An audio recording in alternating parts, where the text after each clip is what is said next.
नीलकंठ ने बताया कि मनुष्य का सबसे उत्तम और श्रेष्ठ दान क्या है, जिसका फल उसे अवश्य ही मिलता है।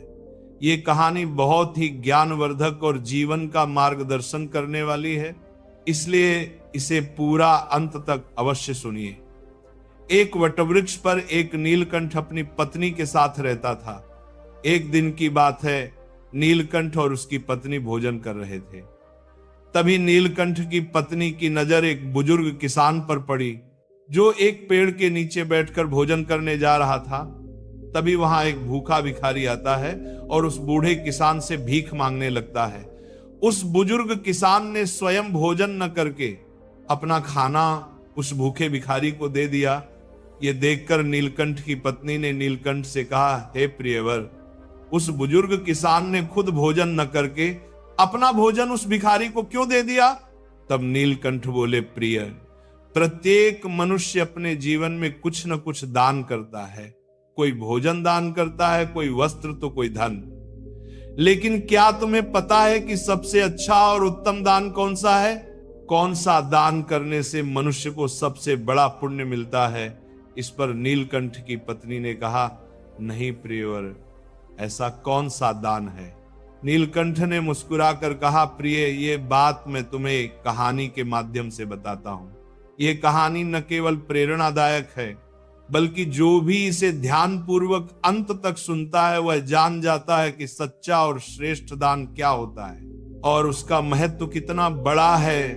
ये कहकर नीलकंठ ने कहानी शुरू की। प्राचीन समय की बात है। चंद्रपुर नामक एक गांव में कैलाश नाम का एक युवक रहता था। वह लकड़ी काटकर अपना जीवन यापन करता था। अपनी पत्नी के साथ वो बहुत साधारण जीवन जी रहा था। जलाऊ लकड़ी से होने वाली आमदनी पर्याप्त नहीं हो पाती थी, जिससे उसके परिवार में भोजन और कपड़ों की कमी बनी रहती थी। एक दिन परेशान होकर कैलाश की पत्नी गुस्से में बोली, कितने दिनों तक यह सिलसिला चलता रहेगा? न कोई त्योहार मनाते हैं, न कोई खुशी। क्यों न इस लकड़ी काटने के काम को छोड़कर नगर जाकर कोई और काम ढूंढ लो? कब तक हम यूं ही कठिनाइयों और गरीबी में जीवन बिताएंगे? कैलाश ने बड़े प्यार से कहा, भाग्यवान, मैं हमेशा तुम्हारी बात मानता हूं, लेकिन मैंने पहले भी कहा है, मैं ये गांव नहीं छोड़ सकता। शहर में यहां जैसी शांति नहीं मिलेगी और मैं नहीं चाहता कि ये विषय हमारे बीच दोबारा आए। उसकी पत्नी ने कहा, ठीक है, जैसा तुम्हें सही लगे। खाना तैयार है, खा लो और फिर लकड़ी काटने चले जाओ। भोजन करने के बाद कैलाश लकड़ी काटने के लिए जंगल की ओर निकल पड़ा। चलते चलते वो काफी दूर निकल गया। वो सोचने लगा, आज तो बहुत दूर आ गया हूं, मुझे एक बड़ा पेड़ चाहिए ताकि आज अच्छी आमदनी हो जाए। लेकिन उसे कोई बड़ा पेड़ नजर नहीं आ रहा था। वो बोला, वहां एक पेड़ है, भले छोटा है, चलो आज के लिए इसी से काम चला लेता हूं। कैलाश ने वह पेड़ काटा और सिर पर जलाऊ लकड़ी का गट्ठर रखकर नगर की ओर बेचने के लिए निकल पड़ा। लेकिन नगर पहुंचने पर उसने देखा कि लकड़ी खरीदने वाला कोई नहीं था। वह सोचने लगा, क्या मुझे ये सारी लकड़ियां वापस घर ले जानी पड़ेंगी? तभी रास्ते में एक पंडित ने आवाज लगाई, सुनो लकड़ी बेचने वाले, इधर आओ, ये लकड़ियां कितने की हैं? कैलाश ने कहा, पंडित जी, आपको सारी लकड़ियां चाहिए या आधी? अगर सारी चाहिए तो कम दाम में दे दूंगा। पंडित ने कहा, मुझे सारी लकड़ियां चाहिए, लेकिन तुम्हारे बताए दाम पर नहीं, मैं अपने दाम पर ही ले सकता हूं। कैलाश ने थकान भरे स्वर में कहा, अरे तो फिर ये लकड़ियां बहुत सस्ती हो जाएंगी, लेकिन चलिए दे दीजिए, वैसे भी मैं थक चुका हूं। पंडित ने रुपए देते हुए कहा, ये लो और लकड़ियां यहां रख दो। वैसे तुम भूखे लग रहे हो, क्या कुछ खाना खाओगे? सब तैयार है, खाना खाकर ही जाना। कैलाश ने कहा, मुझे भूख तो बहुत लगी है, लेकिन अगर मैं खाऊं तो आपके लिए खाना नहीं बचेगा। रहने दीजिए, मैं घर जाकर खा लूंगा। पंडित मुस्कुराए और बोले, चिंता मत करो, यहाँ इतना भोजन है कि 20 लोग और खा सकते हैं। जब भी भूख लगे यहाँ आ जाया करो। कैलाश ने पूछा, क्या आप हमेशा ही सबको ऐसे खाना खिलाते हैं? पंडित ने उत्तर दिया, जब तक परमात्मा ने मुझ पर कृपा रखी है मैं ये करता रहूंगा, ये सब उनकी ही मर्जी है। कैलाश ने कहा, ठीक है, तो मैं आज भोजन यहीं कर लूंगा। उस दिन कैलाश ने पंडित के घर भरपेट भोजन किया, फिर धन्यवाद देते हुए बोला, पंडित जी, आप बहुत दयालु और नेक दिल इंसान हैं। ऐसा अच्छा काम करने में मैं आपकी मदद करना चाहता हूं। अब से मैं लकड़ियां मुफ्त में दिया करूंगा। पंडित ने कहा, बेटा सकुशल घर जाना। कैलाश ने काटी हुई सारी लकड़ियां पंडित को मुफ्त में दे दी और घर की ओर निकल गया। घर पहुंचते ही उसकी पत्नी ने पूछा, इतनी देर क्यों हो गई? क्या आज लकड़ियों का अच्छा सौदा हुआ? लाओ पैसे दो। कैलाश ने कहा, सौदा अच्छा तो नहीं था, आज केवल एक ही मिला है, शून्य। ये लो।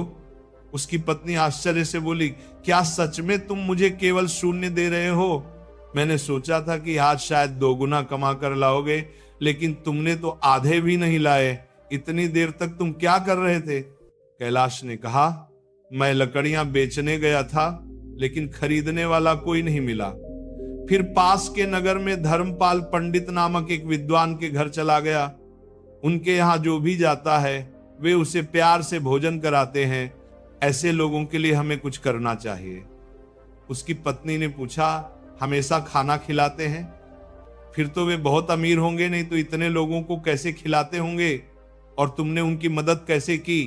कैलाश ने उत्तर दिया, वे उतने अमीर नहीं है जितना तुम सोच रही हो। वे उस नगर के मंदिर के पुजारी हैं। अपनी मेहनत की कमाई से ही सबको भोजन कराते हैं। मैंने उनकी मदद के लिए कहा कि मैं उनके लिए हमेशा लकड़ियां मुफ्त में काट कर दूंगा। उसकी पत्नी बोली, क्या इतना काफी है? अगर तुम 2 गट्ठर लकड़ी नहीं काटोगे तो घर कैसे चलेगा? कैलाश ने कहा, मैं पूरी कोशिश करूंगा और जो भगवान की इच्छा होगी वही होगा। आज मैंने उनके घर खाना खाया है, एक दिन तुम्हें भी वहां ले चलूंगा। इसके बाद कैलाश हर दिन जलाऊ लकड़ी काटता और अपने वादे के मुताबिक पंडित को मुफ्त में देता। एक दिन पंडित भोजन करने ही बैठे थे कि बाहर से आवाज आई, पंडित महाराज, लकड़ी लेकर आया हूं, यहां आकर ले लीजिए ताकि मैं जा सकूं। पंडित बाहर आए और बोले, कैलाश, मैं तुम्हें आज लकड़ी का मूल्य नहीं दे सकता, तुम अपनी लकड़ियां वापस ले जाओ। कैलाश ने कहा, पैसे कल दे देना, लेकिन लकड़ियां यहीं छोड़ रहा हूं, मुझे बहुत भूख लगी है, क्या आप भोजन दे सकते हैं? वैसे भी आप सबको खिलाते हैं। पंडित मुस्कुराए और बोले, क्यों नहीं कैलाश, पहले अपने हाथ पैर धो लो, तब तक मैं भोजन की व्यवस्था करता हूं। पंडित घर के अंदर गए और पत्नी से बोले, कैलाश आया है, मैंने उसे भोजन देने का वचन दिया है। पत्नी बोली, आपने ऐसा वादा क्यों किया? हमारे घर में खाने के लिए कुछ भी नहीं बचा है सिवाय उस भोजन के जो मैंने अभी आपको परोसा है। अब कैलाश को कैसे खिलाएंगे? पंडित ने शांत स्वर में कहा, अरे इसमें कौन सी बड़ी बात हो गई? तुमने जो खाना परोसा है वही कैलाश के लिए पर्याप्त है। मैं सोचता हूं आज उपवास कर लूं। पत्नी बोली, आप ऐसा कब तक करेंगे? जब हमारे पास खुद के लिए भी पर्याप्त नहीं है तब दूसरों के लिए इतना सब क्यों करते हैं?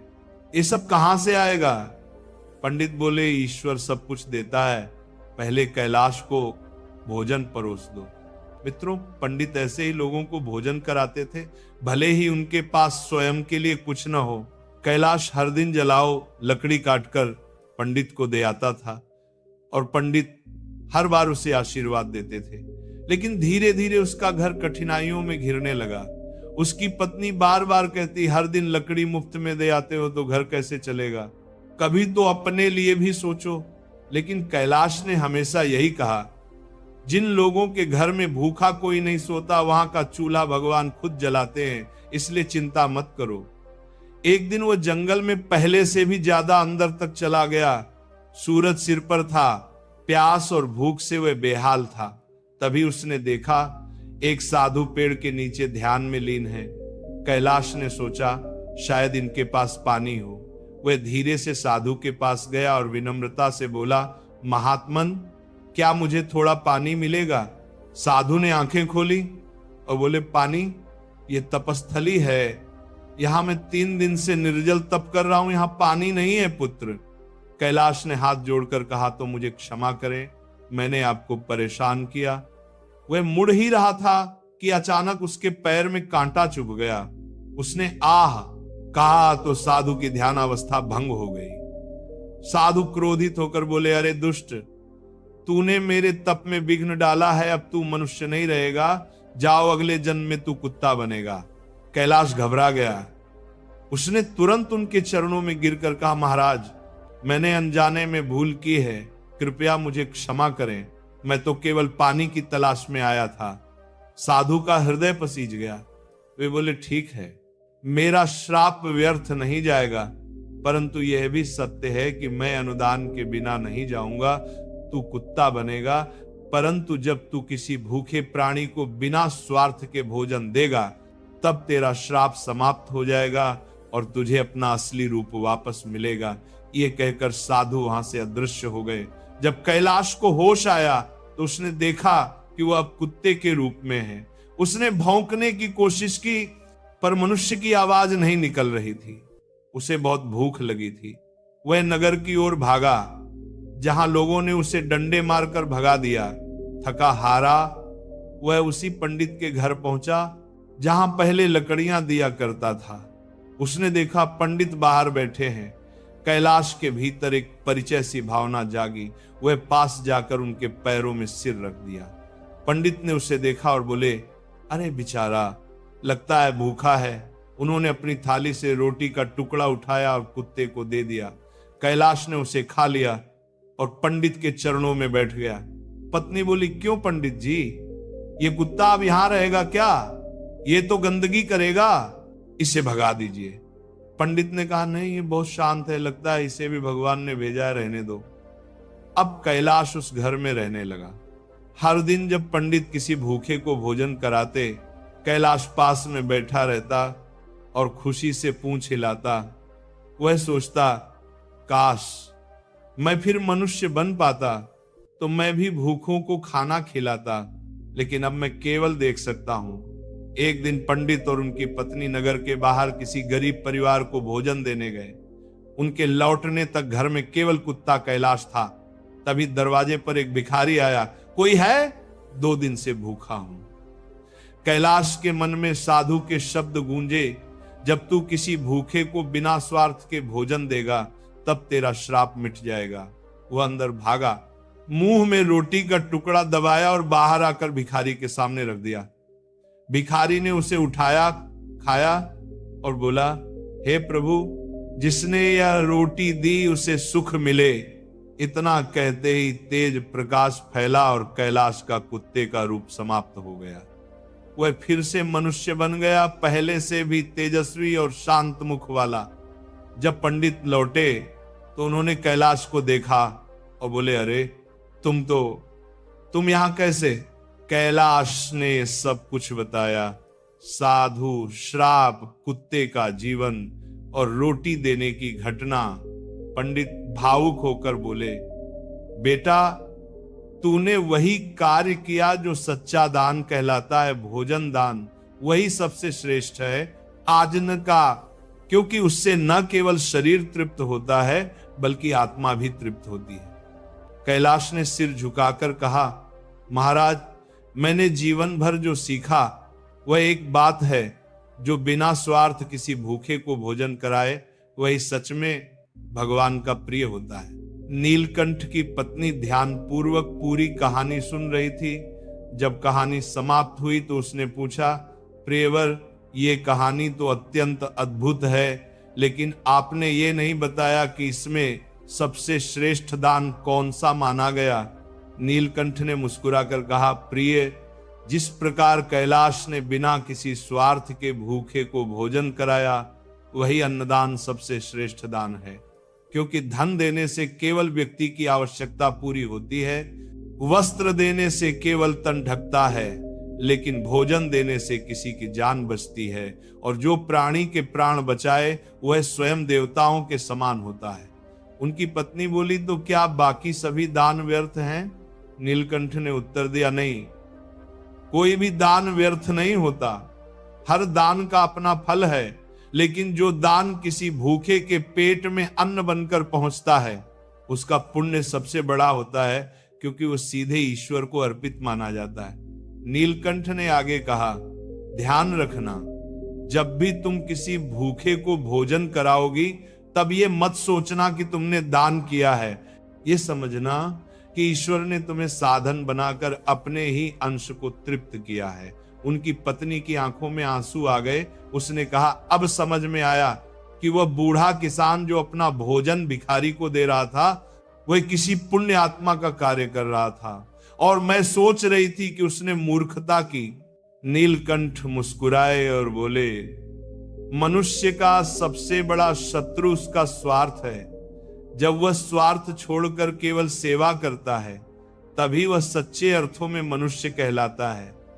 देखो, कैलाश ने धन नहीं दिया, वस्त्र नहीं दिया, केवल रोटी दी, लेकिन वह रोटी उसे कुत्ते के जीवन से मुक्त करा गई। यही है अन्नदान का चमत्कार। नीलकंठ की पत्नी ने कहा, अब मुझे सब समझ में आ गया। मैं भी संकल्प करती हूं कि जब भी कोई भूखा मेरे द्वार पर आएगा, मैं कभी उसे खाली नहीं जाने दूंगी। नीलकंठ ने प्रसन्न होकर कहा, यही सच्चा धर्म है, यही सच्ची पूजा है। मंदिरों में फूल चढ़ाने से ज्यादा पुण्य तब मिलता है जब किसी भूखे को रोटी खिलाई जाए। इतना कहकर नीलकंठ और उसकी पत्नी दोनों ने भगवान को स्मरण किया और प्रणाम किया। तभी आकाश से आवाज आई, हे नीलकंठ, तुमने जो कथा कही वह धर्म का सार है। जो मनुष्य से सुनेगा और मानेगा, उसके घर में कभी अन्न का अभाव नहीं रहेगा और उसके कर्म उसे सदैव ऊंचाइयों पर ले जाएंगे। नीलकंठ ने आकाशवाणी सुनकर सिर झुका दिया और बोले, धन्य है वे लोग जो दूसरों की भूख मिटाते हैं, क्योंकि वे स्वयं ईश्वर के हाथ बन जाते हैं। मनुष्य के जीवन में सबसे बड़ा और पवित्र दान अन्नदान है। धन, वस्त्र या उपहार देने से बड़ा है किसी भूखे को अन्न देना, क्योंकि वही दान ईश्वर तक सीधा पहुंचता है और वही आत्मा को मोक्ष के मार्ग पर ले जाता है। जो मनुष्य अन्नदान करता है, उसके जीवन से दरिद्रता, रोग और दुख स्वयं दूर भाग जाते हैं। वही सच्चा भक्त कहलाता है, जो दूसरों के पेट में भोजन और हृदय में प्रेम भरता है। यही अन्नदान का वास्तविक अर्थ और यही जीवन का परम धर्म है।